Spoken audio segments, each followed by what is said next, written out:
familia conformada por pecadores redimidos por gracia, pecadores que lo único que merecíamos era todo el peso de la ira de un Dios santo, pero Dios, que es rico en misericordia por el gran amor con el que nos amó, nos dio vida. Y cuando éramos sus enemigos, nos tomó y nos adoptó como hijos. Como iglesia, creemos en la importancia de la predicación, en la centralidad de la predicación de la Escritura para salvación de las personas, pero también para santificación del pueblo de Dios. Por eso, como iglesia, esta iglesia bíblica, Gracia y Vida, cree en la importancia de la predicación expositiva. ¿Qué es la predicación expositiva? Es el ejercicio de tomar la Escritura y exponerla sin agregarle ni quitarle nada. Es tomar los libros de la Biblia, las cartas de la Biblia, y presentarlos de principio a fin, no imponiendo las ideas del expositor, sino que el expositor se somete, se sujeta a lo que Dios quiso comunicar fielmente en su palabra. La predicación expositiva guarda a la iglesia de que los predicadores solo enseñen aquellas cosas de las que al predicador le gusta, y obliga al predicador a enseñar todo el consejo de la Escritura, aun esas cosas que a veces no queremos escuchar. Hoy, con la ayuda del Señor y la asistencia de su Santo Espíritu, vamos a dar inicio al estudio de lo que se conoce como las cartas pastorales. Hoy tendremos la introducción a la carta que Pablo escribió a Timoteo, primera carta de Timoteo. Y con la ayuda del Señor, durante los próximos domingos estaremos estudiando estas cartas pastorales. Así que le invito a que me acompañe a este viaje en el tiempo para conocer lo que Dios ha dispuesto para edificación de su iglesia. Antes de esto, quisiera plantear algunos aspectos importantes. Todos nosotros somos conscientes de que los tiempos cambian. Acontecimientos nuevos aparecen cada día, nuevas tecnologías, nuevos retos, nuevos desafíos. Pero ¿será cierto que son nuevos? ¿Será que las generaciones anteriores no tuvieron que lidiar con males similares? Cuando decimos que no hay nada nuevo bajo el cielo, no es que no hayan cosas novedosas o que no hayan existido en otro tiempo. Lo que estamos diciendo es que todas estas cosas están direccionadas o lidian con los mismos problemas que todas las generaciones anteriores han lidiado. La primera premisa entonces que quisiera establecer en nuestra introducción es que aunque los tiempos cambian en forma, la esencia de los males que nos aquejan son los mismos. El tiempo cambia, pero el corazón del hombre es el mismo. En cada generación, equivocadamente, el hombre piensa estar enfrentando desafíos que las generaciones anteriores no vivieron. ¿Pero es esto cierto? La Escritura nos dice que esto no es cierto. Cambia la forma de las circunstancias, cambia la forma de los sucesos, mas el fondo, generación tras generación, es el mismo. Todos los hombres, desde Adán hasta hoy, han tenido que lidiar y tendrán que lidiar con los mismos males. ¿Por qué? Ya lo dije, porque las circunstancias cambian en su forma, pero el corazón del hombre no. Acompáñeme a Eclesiastés, capítulo 1, versículo 9, para darle sustento a lo que estoy tratando de afirmar. Eclesiastés, capítulo 1, versículo 9. Está hablando nada más y nada menos que Salomón, inspirado por el Espíritu Santo, el hombre más sabio de todos los tiempos después de Jesús. Dice Eclesiastés 1:9, ¿qué es lo que fue? Lo mismo que será. ¿Qué es lo que ha sido hecho? Lo mismo que se hará. Y nada hay nuevo debajo del sol. ¿Hay algo que se pueda decir, he aquí esto es nuevo? Ya fue en los siglos que nos han precedido. No hay memoria de lo que precedió, ni tampoco de lo que sucederá habrá memoria en los que serán después. ¿Qué nos está diciendo Salomón acá? Ninguna generación debe engañarse pensando que nosotros estamos viviendo cosas nuevas que en las generaciones anteriores no vivieron. Generación tras generación enfrentamos los nuevos desafíos. Es curioso, pero cada generación tiene que escuchar a los hijos decirle a sus padres: papá, es que tú no eres de este tiempo. Tú no entiendes los desafíos de nuestro tiempo. Tú ya estás viejito, tú eres de otra época. Tus problemas son distintos a los nuestros. Padres, utilizar la misma expresión: qué difícil le está tocando a nuestros hijos. Qué tiempo tan duro le tocó a nuestros hijos. En nuestros tiempos no era así. Y generación tras generación esta frase es recitada. Pero ¿qué nos enseña la Escritura? Que es un problema de percepción, no de realidad. Es un problema de memoria. No tenemos memoria de lo que vivieron los hombres antes. Y más adelante no habrá memoria de lo que nosotros vivimos hoy. Hoy nos sentimos abrumados por nuestra realidad social y decimos: ninguna otra generación ha tenido que lidiar con la homosexualidad y el avance de la agenda LGTBI, etcétera, como en este tiempo. ¿En serio todavía piensas eso? ¿Ya no tienes memoria de Sodoma y Gomorra? ¿Ya no tienes memoria de la civilización cainita? Es que en ningún otro tiempo ha habido tanta maldad como en el nuestro. ¿En serio? ¿Acaso tú te crees portador de un sufrimiento mayor que el holocausto nazi? Generación tras generación lidiamos con los mismos males. Cambian en su forma. Los gobernantes cambian de nombre, las perversidades cambian de nombre, pero siempre han existido. El adulterio siempre ha existido, el homicidio ha existido, la fornicación ha existido, la homosexualidad ha existido. Tal vez tenemos más tecnología, pero no hay nada nuevo bajo el cielo. Eclesiastés 3:15 lo presenta así: aquello que fue, ya es. Y lo que ha de ser, fue ya. Y Dios restaura lo que pasó. Hermanos, no hay nada nuevo. No hay ninguna maldad en el corazón del hombre que no se haya dado antes. En el contexto de la iglesia sucede absolutamente lo mismo. Han pasado centenares de años desde que la iglesia fue establecida por Cristo, hablando en términos de la iglesia del Nuevo Testamento. ¿Será que los desafíos que tiene la iglesia hoy son distintos a los de la iglesia del primer siglo? La Biblia nos enseña que no, que son los mismos, pero con personajes distintos. Algunos al leer la Escritura siguen pensando que la Biblia simplemente menciona acontecimientos pasados que ya nada tienen que ver con nuestro presente o futuro. Que nuestro tiempo es más difícil que los anteriores y que la Escritura no tiene los recursos actuales para poder tratar nuestros males presentes. ¿Será que en realidad nuestro tiempo es más difícil que el anterior? ¿Es que hoy hay más afanes que antes? No, el afán siempre ha existido, solo que se ha presentado de formas distintas. Los retos que tenemos hoy como iglesia no son nada distintos a los que nuestros hermanos en la fe de las generaciones anteriores han tenido que librar. Y las verdades que la Biblia contiene fueron tan útiles para los hermanos del primer siglo como lo son para nosotros hoy. Esto pasa también con los temas políticos, sociales, económicos, familiares, eclesiales, en todas las etapas del desarrollo del ser humano. Los problemas siguen siendo lo mismo. Por lo tanto, ¿cuáles son las soluciones? Las mismas soluciones que cada generación ha necesitado: Cristo y su palabra.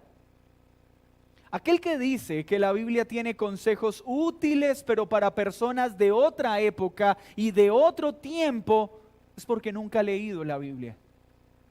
Cuando leemos la Biblia, vemos cómo la Escritura hace una radiografía de nuestro corazón hoy y parte en dos nuestro ser, como lo hizo con los hermanos del primer siglo. ¿Qué necesitan los esposos de hoy? Lo mismo que necesitaron los esposos del primer siglo, todo el consejo que está en la Escritura. ¿Qué necesitan los padres, las madres, los esposos, las esposas, los hijos, los ancianos, los adultos, los niños de hoy? Lo mismo que necesitaron los del primer siglo. Conocer y permanecer en el diseño de Dios y su preciosa palabra. Joven, tienes muchos interrogantes. Estás luchando con tu existencia. Estas preguntas no eres tú el primero que se las hace. Los jóvenes de todas las generaciones también se las han hecho y han sentido lo que tú sientes. Pero todos encontraron sus verdaderas respuestas en el mismo lugar, en la Escritura. Pero ¿cuál es el mal que nos aqueja? ¿Cuál es el problema que surge en este caminar en medio de este mundo caído? Hay un gran mal en pensar que nuestras luchas son distintas a los de los demás, pues pensamos que entonces nuestros pecados tienen raíces distintas a los de nuestros ancestros y que nuestras consecuencias serán distintas a los de nuestros ancestros. Pero permítame mostrarle que la raíz de pecado es la misma y las consecuencias serán las mismas, a menos que atendamos el consejo de la Escritura. ¿Cuál es este mal que el hombre ha tenido que tratar desde el Edén? Es sencillo: querer cambiar el diseño de lo que Dios estableció. No sujetarse al diseño de Dios, querer rebelarse a lo que Dios estableció. Pensar que el diseño de Dios puede ser mejorado por nosotros. Creer que los consejos de Dios ya están obsoletos y que hay que buscar una mejor alternativa para hacer las cosas. ¿Saben desde qué momento de la historia de la humanidad el hombre ha pensado que el consejo de Dios es obsoleto? Desde Adán y Eva. Eva pensó que el consejo de Dios y el mandato de Dios ya no aplicaba para ella ni para Adán, que había una mejor forma de ser sabios, que había una mejor forma de vivir con respecto a lo que Dios había dicho. Ese mismo mal sigue atacando a cada persona, pero también a la iglesia. Eva escuchó el consejo de la serpiente, cuando ésta le dijo: no, tranquila, lo que Dios dijo no es verdad, no morirás. Eva vio y sintió que comer del fruto prohibido le iba a dar algo que Dios ya le había dicho que solo obtendría en él. ¿No es lo mismo que nos motiva a pecar? Pecar es intentar obtener fuera de Dios algo que solo se puede obtener en Él. Es hacer algo contrario a lo que Él enseña, pensando que vamos a obtener un bien mayor que el que Dios promete, haciendo lo que Él manda. ¿No es esto mucha obstinación en el corazón del hombre? Pero eso somos nosotros.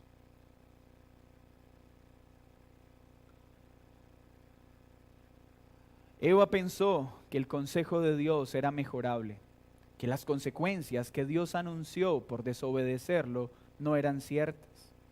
Generación tras generación, el hombre intenta vivir cada esfera de su vida de una forma distinta a lo que Dios ha establecido. ¿Y sabes qué le decimos a Dios cuando hacemos esto? Cuando Dios dice: joven, no forniques, guárdate hasta el matrimonio, y el joven fornica, le está diciendo: Dios, tú no sabes qué es lo mejor para mí. Déjame mostrarte que hay una mejor forma de hacer las cosas que lo que tú ordenas. Es decirle: Dios, yo no creo en las consecuencias que tú anuncias. Esas son viejas historias que ya no aplican para mí. Eso mismo hacemos nosotros cada vez que violamos la ley. Estamos diciendo: Dios, yo estoy por encima tuyo. Déjame enseñarte que hay una mejor forma de hacer las cosas. Pero al final la consecuencia sigue siendo la misma, generación tras generación: muerte y destrucción. Saltar las advertencias y las instrucciones que Dios amorosamente nos da solo trae muerte. Pero esto no pasó solo con Eva. David un día pensó que la forma que Dios había ordenado para transportar el arca de la presencia de Dios era obsoleta. Ahora quiero hacer algo nuevo. Quiero una carreta nueva que lleve la presencia de Dios. Qué buena intención tuvo David. Pero ¿qué sucedió? Esta buena intención era una gran rebeldía contra lo que Dios instituyó. La carreta nueva tropieza, el arca cae y Usa, con una muy buena intención, pensó que la advertencia que Dios dio de que nadie podía tocar el arca de la presencia sin morir no aplicaría para él, sino que era una historia de cosas que pasaron antes y ya nada tenían que ver con él. Y creyó que sus manos eran más limpias que el piso mismo.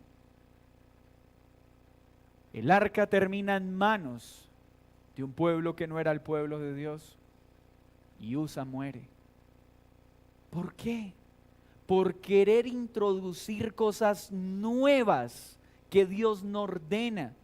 Hermanos, una buena intención, por muy buena que parezca a nuestra vista, si desobedece en algo lo que Dios ya ha establecido, es una completa desobediencia. Es una rebeldía maquillada de buenas intenciones. Se estará usted preguntando: pero pastor, ¿esto qué tiene que ver con la introducción a las cartas pastorales? Permítame llegar allá a la razón de esta introducción.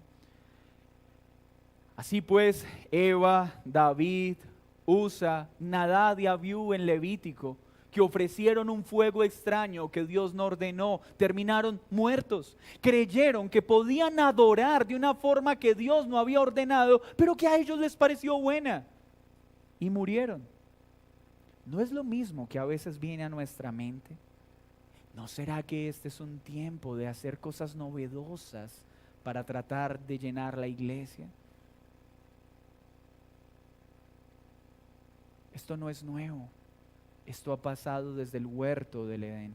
Y cada vez que cedemos a esa oferta, la iglesia entra en grandes crisis. Nuestra generación no está haciendo nada nuevo a las anteriores. Se inclina a lo mismo. Se inclina a querer rebelarse a lo que Dios instituyó. Quiere establecer leyes que cambien el diseño de Dios en todas las esferas y derribar las que ya están establecidas. Ese es el problema de nuestro tiempo. Hoy quieren modificar el diseño de familia, el diseño que Dios sabia y perfectamente estableció, la unión entre un hombre y una mujer, la unión heterosexual y monógama. No, eso es un pensamiento arcaico.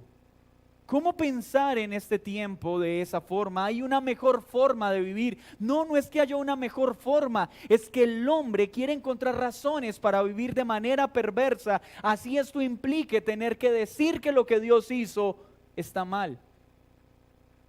Un mejor diseño de familia que el que Dios creó no existe.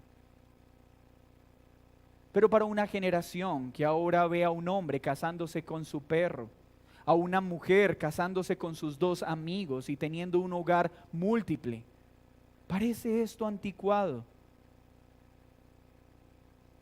No es anticuado, es el único diseño que ha funcionado y seguirá funcionando por siempre. Jóvenes, nosotros sabemos, niños, que ese pensamiento continuamente toca a su mente. Es que mis papás no entienden. Es que mis papás no saben cómo son las cosas. Déjame decirte algo. El que está equivocado eres tú. Porque mientras tus padres te estén enseñando lo que la Escritura dice,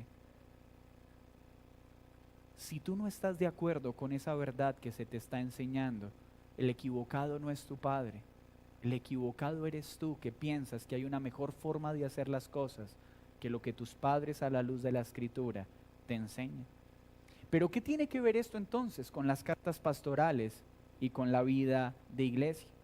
Pues la vida de la iglesia no escapa a esta tendencia de querer salirnos del diseño de Dios, de tratar de incluir cosas que Dios no ha ordenado, creyendo que con ello la iglesia va a funcionar mejor y va a lograr cosas mejores que las que Dios prometió cuando hacemos simplemente lo que Él manda. La iglesia avanzará eficazmente no por amoldarse al mundo, sino por ser fiel a lo que la Escritura enseña. Cuando la iglesia ha intentado innovar, cambiar el diseño de Dios, introducir novedades, cosas llamativas a la carne del hombre, siempre ha entrado en crisis. Porque lo que cambia una vida no es la novedad, es la santidad, es la fidelidad a la Escritura. Ahora estamos en el tiempo ha surgido un nuevo cántico espiritual, la nueva profecía, la nueva revelación. Cuando tú escuches nuevo, corre. Porque no hay nada nuevo, y si hay algo nuevo no es de Dios. Dios nunca nos está llamando a ser novedosos. La Escritura en todas partes nos llama más bien a preguntar por la senda antigua. Cada vez que la iglesia intenta cambiar la forma de gobierno, disminuir las cualidades de sus oficiales, pastores y diáconos, bajar los estándares de santidad, introducir regulaciones humanas que Dios no ordena, la iglesia entra en crisis. Nuestra iglesia local, la iglesia bíblica Gracia y Vida, es una iglesia joven, somos una iglesia joven. Y debemos entender que como iglesia estamos siendo tentados y seremos tentados como las generaciones anteriores. La serpiente antigua tocará nuestra puerta y tratará de decirnos que hay una mejor forma de hacer las cosas, que es necesario cambiar lo que Dios ha establecido.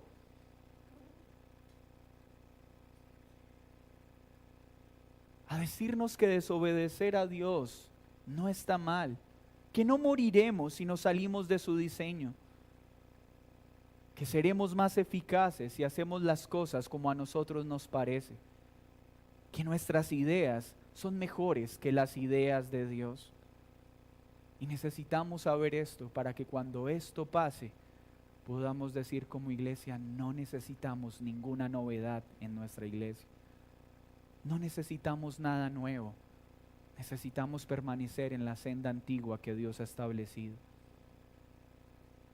Es por este peligro latente que iniciaremos el estudio de estas cartas conocidas como las cartas pastorales, las cuales contienen los principios que Dios ordenó para el funcionamiento de la iglesia de Cristo. Cuando una iglesia empieza a ser establecida, la iglesia no se reúne y dice, Dios, a ver, ¿qué es lo nuevo que quieres traer a través de nosotros para esta generación? Somos la nueva forma de iglesia, con nuevas estrategias evangelísticas, con una nueva forma de predicación. Cuando tú escuches algo así, vuelvo y te lo digo, corre. Cuando una iglesia está iniciando, no se pregunta qué es lo nuevo que debemos hacer, sino, Señor, ¿qué es lo que tú ya has dicho que tenemos que hacer para permanecer en ello? La iglesia de Cristo no tiene que andar buscando novedades, sino permanecer en la senda antigua, pues los principios y las regulaciones que Dios dio para su iglesia no han cambiado, porque el problema del hombre sigue siendo el mismo. Y no lo solucionan luces, conciertos, shows, lo soluciona lo mismo que siempre lo ha solucionado: la predicación fiel de la palabra.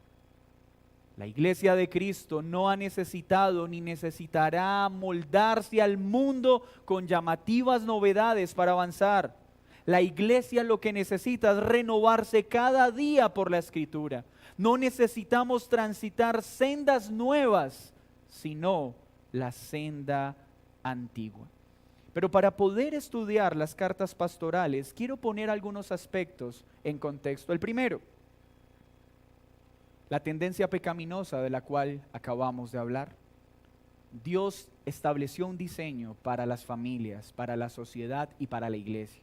Nuestra tendencia, querer salirnos del diseño de Dios e introducir novedades maquilladas de buenas intenciones que al final son completos actos de rebeldía y desobediencia a Dios. Que Dios fue quien instituyó la iglesia y que Él determinó cómo debe funcionar su gobierno y quienes componen la iglesia. Así que estas cartas pastorales nos van a ayudar a recordar, reafirmar y aprender cómo debe funcionar la iglesia del Señor y cómo deben vivir los que la componen. ¿Qué errores comunes hay frente a las cartas pastorales? Algunos piensan que las cartas pastorales son solo para pastores por el nombre que se les ha asignado. Déjeme decirle que eso es un error. Aunque estas cartas tienen instrucciones para los pastores, estas cartas deben ser entendidas, creídas y vividas por todos los creyentes de todos los tiempos. No solo para los hombres llamados al ministerio, sino para el más común de los cristianos. Pues aunque no todos seremos pastores, todos debemos tener una vida de piedad y ser verdaderos soldados del ejército de Cristo. Algunos dicen, no, es que las cartas pastorales eran de un uso personal y aplicaban solo para Timoteo y para Tito. Eso es mentira. Aunque contiene instrucciones particulares a Timoteo y a Tito, estas cartas son órdenes que se extienden a todas las iglesias en general. Otros dicen, es que esas cartas contienen algunas regulaciones del funcionamiento de la iglesia que no son para este tiempo, eran solo para esa época. Grave error, querido amigo, si piensas esto, pues la palabra de Dios es la misma ayer, hoy y por los siglos de los siglos. Veamos entonces algunos elementos de la primera carta de Timoteo. ¿Quién es el autor? El capítulo 1, versículo 1 dice claramente, Pablo, apóstol de Jesucristo por mandato de Dios. ¿A quién va dirigida la primera carta de Timoteo? A Timoteo, verdadero hijo en la fe. Hoy todavía no miraremos los detalles de la carta. ¿Cuál es el trasfondo histórico de esta carta? Permítanme ilustrarles a través de un mapa la situación. Hace unos miércoles atrás estudiamos Hechos de los Apóstoles. Recordemos lo que sucedió cuando Pablo termina su tercer viaje misionero. Pablo llega a Jerusalén, pero el Señor le había dicho que le había sido comisionado ir a predicar a Roma. ¿Lo recuerdan? Pablo entonces enseña, cumple con su tarea, pero ya le había sido anunciado que iba a pasar grandes padecimientos. Pablo es tomado preso en Jerusalén y es llevado a Roma, custodiado por el ejército romano. Pablo sabía que llegaría a Roma. Estoy seguro que jamás se imaginó la forma en la que Dios lo llevaría. Pero esto nos enseña que aunque las cosas no se den en la forma que esperamos, lo que Dios hace, aunque a veces sea doloroso, siempre es perfecto. Así pues, Pablo entonces, custodiado por el ejército romano, llega a Roma. Si Pablo no hubiera sido llevado de esta forma, sus enemigos le hubieran quitado la vida y el propósito de Dios para Pablo, como lo ha dado, hubiera sido imposible que se cumpliera. Al llegar a Roma, años encarcelado, más o menos estamos hablando del año 60, el año 63. En el año 63, estando en Roma, es liberado y emprende un viaje hacia Asia Menor. Pero en su viaje a Asia Menor llega a Creta y en Creta deja a Tito, esto lo estudiaremos más adelante, para ordenar las iglesias que están en Creta. Luego llega a Éfeso y cuando Pablo llega a Éfeso se da cuenta que la profecía que había dado en Hechos 20 para todos los ancianos de Asia Menor se había cumplido. Y al ver lo que está pasando, entonces le pide a Timoteo que se en Éfeso para atender esta situación. Pero veamos la profecía. Acompáñenme a Hechos 20, versículo 28.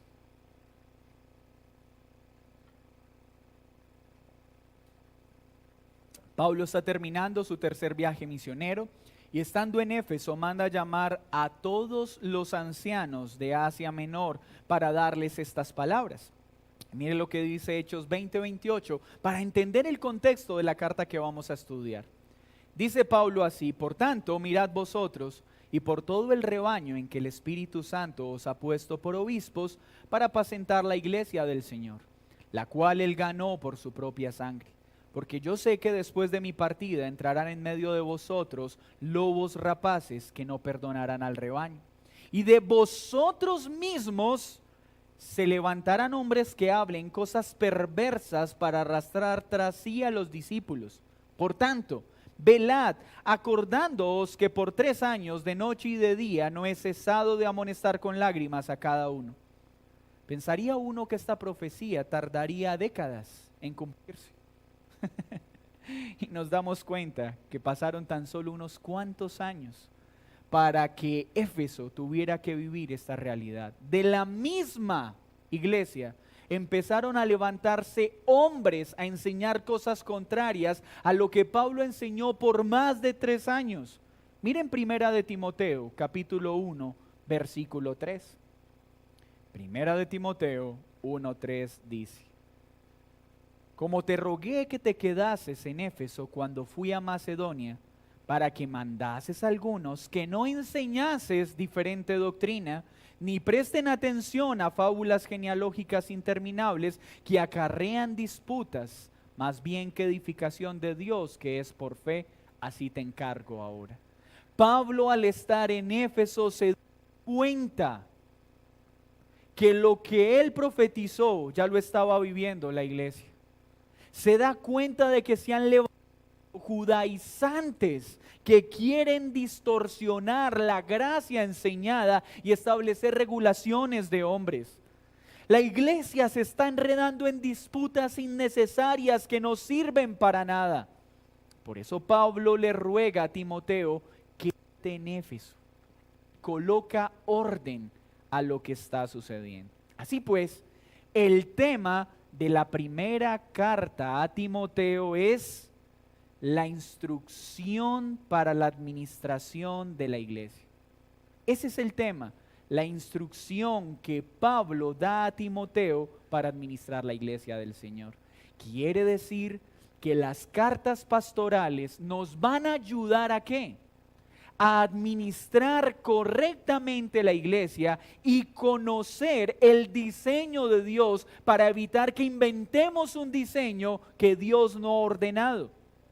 El propósito por el cual Pablo escribe esta carta es animar a Timoteo, pero también a los creyentes de todos los tiempos a permanecer fieles en el Evangelio y a organizar la iglesia conforme al patrón apostólico. Eso es lo que tú vas a encontrar en este estudio y es lo que espero compartirles con la gracia del Señor. El diseño de Dios para su iglesia y para cada creyente. ¿Cuál es el versículo clave que nos muestra que este es el propósito de la carta? Acompáñeme a Primera de Timoteo, capítulo 3, versículo 15. Primera de Timoteo 3:15. Pablo le dice a Timoteo en la carta, para que si tardo, sepas cómo debes conducirte en la casa de Dios, que es la iglesia del Dios viviente, columna y baluarte de la verdad. Pablo sabía que no iba a llegar o no iba a poder verse con Timoteo en el tiempo que él quería. Pero le manda esta carta ¿para qué? Para que Timoteo y la iglesia sepan cómo deben conducirse, cómo deben vivir para reflejar lo que Dios estableció, ser columna y baluarte de la verdad. Hendriksen comenta al respecto diciendo: Pablo escribió estas cartas por 3 razones. La primera, en el caso de primera de Timoteo, fortalecer el espíritu de Timoteo, animar a Timoteo en la labor que le había sido comisionada. Segundo, impartir instrucciones claras para hacerle frente a las malas enseñanzas y consolidar la distribución de la sana doctrina. Tercero, enseñarle a la iglesia cómo debe ser la conducta apropiada en el culto público. ¿Qué encontraremos en general en la primera carta? En el capítulo 1, los aspectos de la comisión a Timoteo, las instrucciones puntuales que Pablo le dio para que permaneciera firme en la fe, o sea que nos van a ser muy útiles para que nosotros también permanezcamos firmes en la fe. En el capítulo 1 nos enseñará el uso adecuado de la ley y el ministerio y el mensaje de Pablo. En el capítulo 2, ¿cómo debe ser la oración en la vida de iglesia? ¿Por quiénes debemos orar? ¿Cómo debe ser la oración congregacional? El capítulo 3, ¿cuáles son los requisitos y las cualidades que debe tener un hombre para ser pastor o ser diácono en una iglesia? No somos nosotros los que definimos esto. A ver, ¿cómo queremos que sea un pastor? Dios ya estableció cómo debe ser. Y si conocemos esto, nos vamos a librar del mismo problema con el que tuvo que lidiar Samuel cuando lo llamó a ungir al rey de Israel. Señor, yo creo que es este mono alto, carismático. No, ese no es. Tú te fijas en las apariencias, yo me fijo en el corazón. La Escritura nos dice cómo deben ser los ancianos y los diáconos. El capítulo 4 nos dará una advertencia contra la apostasía y las recomendaciones para ser un buen ministro de Dios. Ojo con esto. Esta carta no solo nos enseña los rasgos que debe tener un pastor a la hora de ser escogido, sino los rasgos que deben permanecer en él. Porque si la iglesia escoge un pastor, pero en el ejercicio de su pastorado el pastor deja de mostrar las cualidades que tenía, el pastor debe cesar su oficio. Es que antes de nombrarlo era dócil, amable, piadoso, y ahora es autoritario, gritón, impositivo y arbitrario. No puede seguir, tiene que cesar. Porque las cualificaciones de los pastores y los diáconos no solo deben estar cuando se nombran, sino que deben permanecer en el tiempo.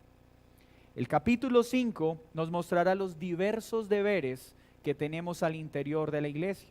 Y el capítulo 6, las características de los hombres corruptos que deben ser evitadas por todos los creyentes, la piedad y el contentamiento, las características y deberes de todo hombre de Dios, la responsabilidad de los hombres ricos al interior de la iglesia y un encargo final. ¿Por qué quise y debo, como pastor, dar esta introducción?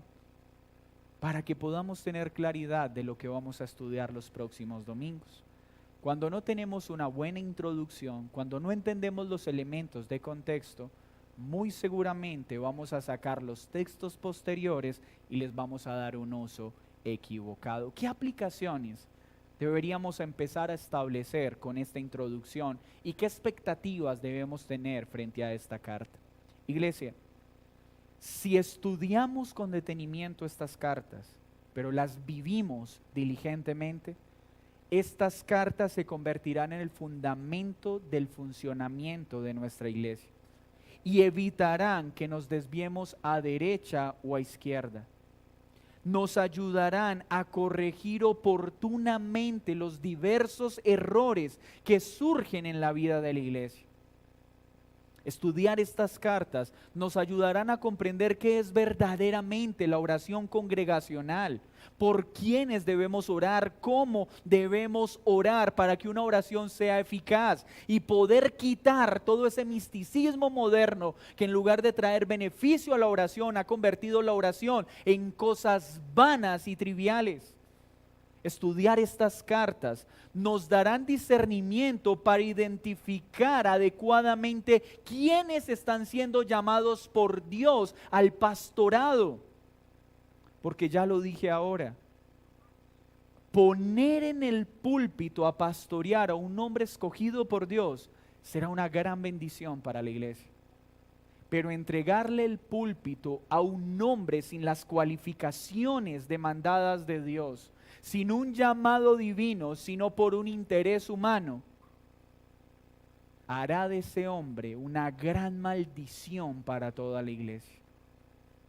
Por eso a la hora de escoger ancianos como iglesia no podemos afanarnos y ser ligeros, porque un hombre de Dios es bendición para la congregación, pero un hombre sin llamado es un vehículo de maldición y muerte para la iglesia. Esta carta entonces no solo nos enseñará cómo deben ser los ancianos y los diáconos, sino cómo deben comportarse después de su ordenación. Esta carta, espero de todo corazón y les digo, es mi oración. Espero que estimule a los varones de esta iglesia a desear el pastorado, pues el que anhela ser pastor, buena obra desea. Y estoy hablando no solo a hombres jóvenes, sino a hombres avanzados en edad. Porque muchos piensan, no, es que Timoteo era un niño. No, Timoteo no era un niño. Y el pastorado no debe estar dirigido solo a hombres jóvenes. No importa cuántos años tengas, puedes ser un fiel ministro del Señor. Y no está mal que anheles el obispado. Y si es así, el Señor se encargará de darte lo que necesitas, siempre y cuando tengas las cualificaciones para tal oficio. Pero mi deseo entonces, como siervo y como hermano, no es solo que hombres anhelen el pastorado, es que cada creyente de esta iglesia empiece a sentirse incómodo en su silla, empiece a sentir un santo desespero por servir a la iglesia. Hermanos, la iglesia está creciendo. Nuestras manos ya no están dando para atender todo lo que la iglesia requiere. Necesitamos hombres que apoyen en la enseñanza, en la instrucción, en el consejo, en el servicio. Mujeres que enseñen a las mujeres más jóvenes. Siervos que quieran instruir a los niños en la escuela dominical. Personas que apoyen en la logística. Hay mucho que hacer en la iglesia. Y si tú eres un creyente que ha encontrado comodidad simplemente en escuchar una enseñanza y luego seguir viviendo a tu manera, no estás bien. Todos ustedes, si han creído en el Señor, tienen una provisión del Señor que debe ser puesta al servicio del cuerpo. Pero esto sí, como la Escritura enseña, bajo el orden de Dios, porque si no es así, cualquier servicio, por muy bien intencionado que sea, si no se ajusta a lo que la Biblia enseña, no traerá ningún beneficio. Tú eres una persona que da con generosidad. Si estás dando generosamente, no en el orden que Dios enseña, ningún beneficio vas a obtener, ni ninguna gloria se va a llevar Dios haciendo algo que a tus ojos parece bueno, pero no lo estás haciendo como Él manda. Lo que tú tienes que preguntarte en este momento es, ¿mi servicio corresponde a lo que la palabra ordena? ¿O estoy haciendo cosas que a mi parecer son buenas, pero tú no has ordenado? ¿Estoy cumpliendo con mi parte dentro del cuerpo de Cristo? Pero la meta principal con el estudio de estas cartas es que como iglesia al final quede algo claro. Nosotros no podemos ni debemos cambiar el diseño que Dios estableció para el gobierno de la iglesia y su funcionamiento. Que al final podamos decir, no tenemos nada novedoso que agregar o que incluir. simplemente debemos obedecer lo que Dios manda, ser receptores de lo que Dios ordena y estar seguros que la iglesia dará fruto. Iglesia, no tenemos que inventar nada. Dios ya dejó claro su modelo. Y termino dándole unas palabras a los no creyentes. Algunos pueden decir: yo definitivamente no quiero tener ningún vínculo con una iglesia. Ya he visto demasiados abusos, demasiados excesos, demasiados engaños.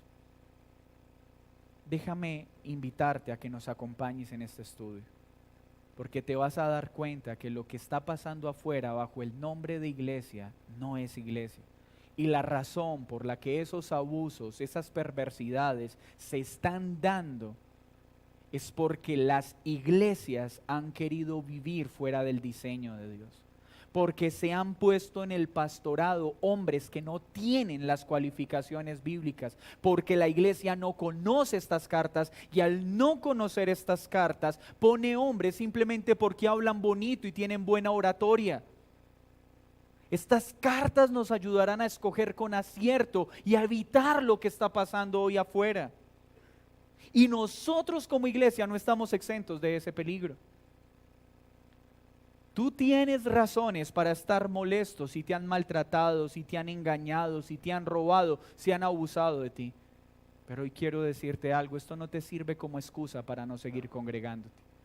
Déjame mostrarte que hay un pueblo de Dios que no es perfecto, pero que sí sinceramente quiere vivir conforme a lo que la palabra de Dios enseña. Hoy la iglesia ha dejado de ser la casa de Dios y en muchos entornos se ha convertido en un circo de entretenimiento. Solo está ocupada en novedades y estrategias para atraer a la gente, no para salvarlas.